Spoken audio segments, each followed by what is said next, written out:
కావాలి వ్యవసాయం మన భవిష్యత్తు కోసం. నేను మీ ఆదర్శ రైతుని, మీకు అందుబాటులో ఉండే రైతుని.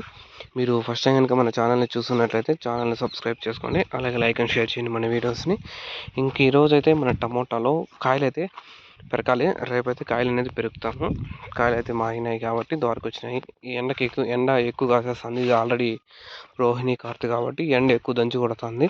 మనమైతే శనివారం ఏదైతే కాయలు పీకామో ఇప్పుడు ఏం వారం అవుతుంది,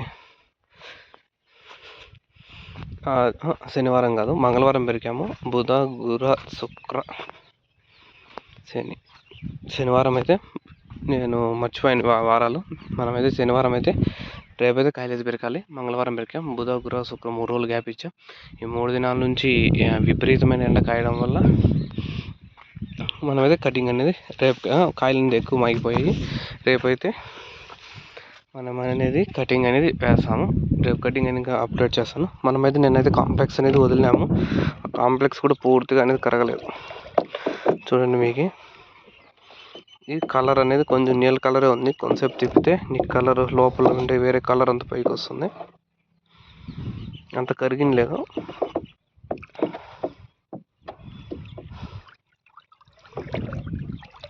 రేపైతే వదలను, మన్నాడైతే వదిలేకి ట్రై చేస్తాను. రేపు మనం కాయలు బీకేసి ఆ పనికి సరిపోతుంది కాబట్టి మన్నాడైతే వదులుతాము. ఇది మనం ఆల్రెడీ కాంప్లెక్స్ కరెక్ట్ నుండి కాంప్లెక్స్కి ఫుల్గా అయితే డ్రమ్ము ఫుల్గా అయితే వాటర్ పట్టాము. ఇది ఓకే.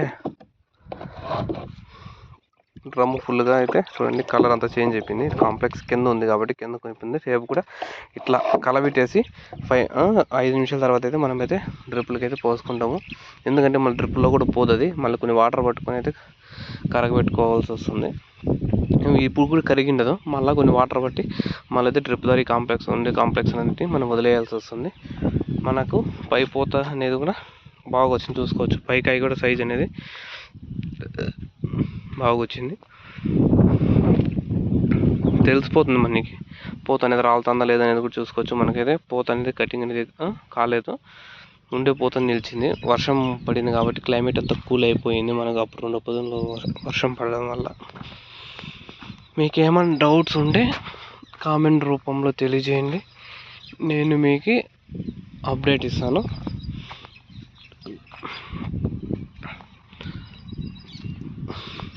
డ్రిప్ ముందు ఎక్కువ వింటే చెట్లు పైకి పెరిగిటాయి. డ్రిప్ తక్కువ వింటే ద్వారా చెట్లు అనేటివి తక్కువగా ఉంటాయి.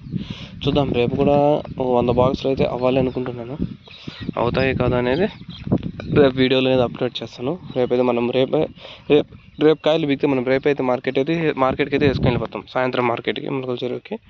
చూద్దాం ఏ విధంగా ఉంటుందో సినారియో. రేపు ఎండ అనేది సాగొడుతుంది, అందువల్ల కాయలు అనేది ఎక్కువ మాగిపోతున్నాయి. అది ఇప్పటి వరకు ఉన్న సమాచారము. మనమైతే 5 కోతలు అయితే పెరికేస్తాము. రేపు 6వ కోత. ఈజీగా 10 కోత 100 బాక్సులు పడినాయి. ఫస్ట్ 100కు పైన పడినాయి. ఈజీగా ఇప్పటికి మనం 600 బాక్సుల పైన పెరిగేసి ఉంటాము. 600 కంటే ఎక్కువ రేపు 100, 130, 140 అయితే ఈజీగా అవుతాయి అనుకుంటాను. చూద్దాం ఎన్ని బాక్సులు అవుతాయో. ఇది ఇప్పటి వరకు ఉన్నది. మీరు పంట పెట్టేది బాగా పర్ఫెక్ట్గా పెట్టండి. రేట్ నీకు 300, 400 ఉన్నా కూడా నీకు పెట్టుబడి వచ్చేసి ఇంకా మేము లాభంలోకి అయితే వెళ్తాము. నువ్వు కొంచెంగా రేట్ లేదు కదా అని కేర్లెస్ చేయదండి పంట. ఇప్పుడు వానలు ఎక్కువ పడి కొట్టుకోమింది అనుకో, రేట్ అనేది వచ్చేయచ్చు. ఎట్లాంటి పంట అన్నా కానీ తీసేకి చూడండి. ఓకే, ఇది ఇక్కడ లైట్గా మన పంటకి ఎర్రనల్లి అనేది పడింది, చూసుకోవచ్చు. ఈ ఆకు అనేది ఎర్రగా అనేది తెలిసిపోతుంది. ఇక్కడ కొంచెం నేను నీకు ఈ సెమిడోస్ అనేది స్ప్రే చేయాలి. ఈ కోత అయిపోతా అంటే మనం డ్రిప్ ముందు వదిలేసి మనం రేపు శనివారం బిగేస్తాం కాబట్టి ఆదివారం అయితే స్ప్రేయింగ్ అన్నీ పర్ఫెక్ట్గా చేసేయాలి, ఫాస్ట్గా చేసేయాలి. పంట కంట్రోల్ మన చేతిలో ఉన్నప్పుడే పంట వ్యాధి రాకముందే మన కంట్రోల్లోకి తెచ్చుకోవాలి. ఎక్కువ అయిపోయినాక మనతో ఏం చేయలేం.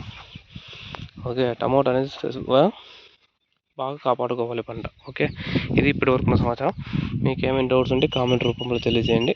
నేను మీ ఆదర్శ రైతుని, మీకు అందుబాటులో ఉండే రైతుని. Thank you all farmers. Okay, bye.